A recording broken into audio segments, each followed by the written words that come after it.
everyone, it's Joy here for Honeybee Stamps. For my card today, I made some 3D Christmas trees using the Pine Trees die from Honeybee Stamps. So here is that die. There's 3 different sizes of trees. This is what we are going to be making. We're going to make 2 of these, a medium size and a small size. And I'm just making this kind of 3D.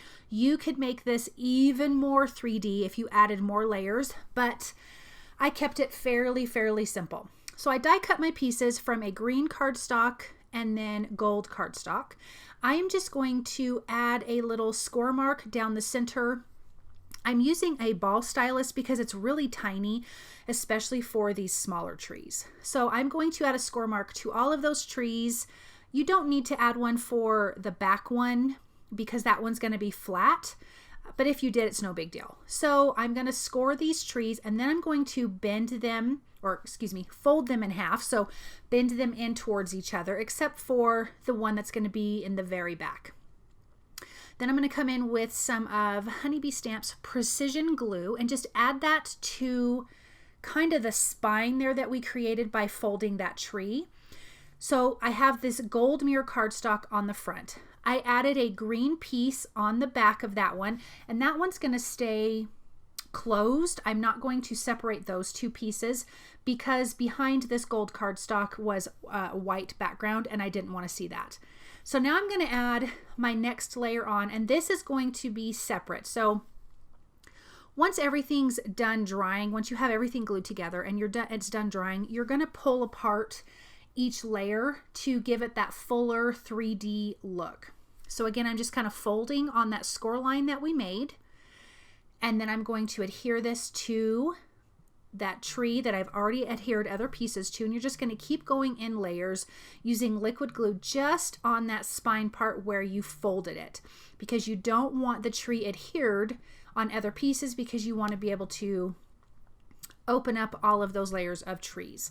I'm just using my reverse tweezers to kind of press that down and hold it in place for just a second while that glue just really gets a good adhesion. I adhered that last piece on that was nice and flat, and now I'm going to pull apart these layers. I'm going to bend the gold and green piece that are hooked together up towards the center. And again, you can just add as many layers as you would like to this.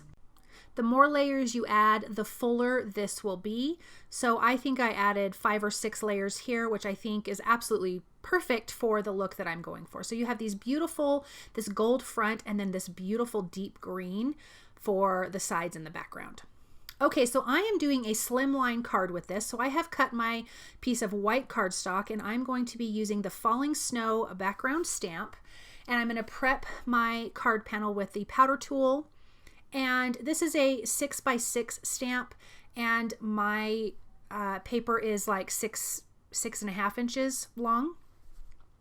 So I'm going to just do it in 2 sections. So I'm going to press that down. I'm using VersaMark ink, and I'm going to bring in some gold embossing powder.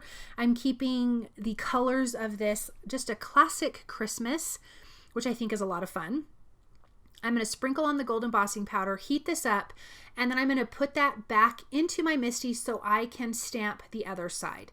Now I will trim this paper down about 1/4 of an inch on all sides because I want to have a nice little mat for my white mini slimline card base, which is 6.5 by 3.5. So this is actually going to be like 6.25 by 3.25.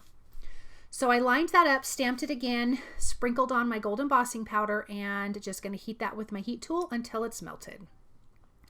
Now in my MISTI, I have a piece of red cardstock, and I am using the Bitty Buzzwords Holiday Stamp and Coordinating Die. So the sentiment is going to say Merry Christmas, because again, this is just kind of a classic card. I'm using VersaMark ink. I prepped it with a powder tool, and I'm going to use gold embossing powder. I will use the coordinating dies to die cut these out. And once I do that and my embossing powder is nice and dry, I am going to take a dry cloth and just gently buff off that powder. And then you have this really nice, pretty red cardstock behind it. So here are the coordinating dies, and what's fun with the dies is there's 2 dies for each sentiment because you can layer the dies without using the stamp set. So then you can have 2 like a shadow and then the really fine font on top.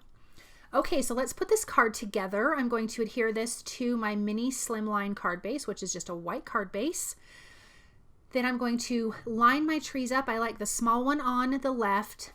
Then you have the larger one on the right. And then of course, this really just fun Christmassy sentiment. I'm going to use some liquid glue to adhere this down. Because I have so much embossing powder on the back, I want to make sure that my images are going to stay. So that's why I'm using some liquid glue. I'm going to adhere those in place and use the same liquid glue to adhere the sentiments. Then I'm going to come in with some Nuvo crystal drops in autumn red and bring in just a little bit more of that red. You could do any color combination with this, which would be super, super darling. And this doesn't even have to be a Christmas card with those trees. It could be a nice wintry card. It could be a camping card. I mean, you could do anything with this pine tree die. It does not have to be Christmas. So I'm going to add a few of those dots around. And then this card is completely finished. These 3D trees are so darling. I really love the gold and green together. I think it's so pretty, and the way they just stand and pop up. You could put some foam tape behind those pieces if you were going to mail this to make sure that they don't get squished down, and that would help hold up all of those layers. I want to thank you guys so very much for stopping by and watching. I hope that you enjoyed this project, and I will see you guys soon. Bye.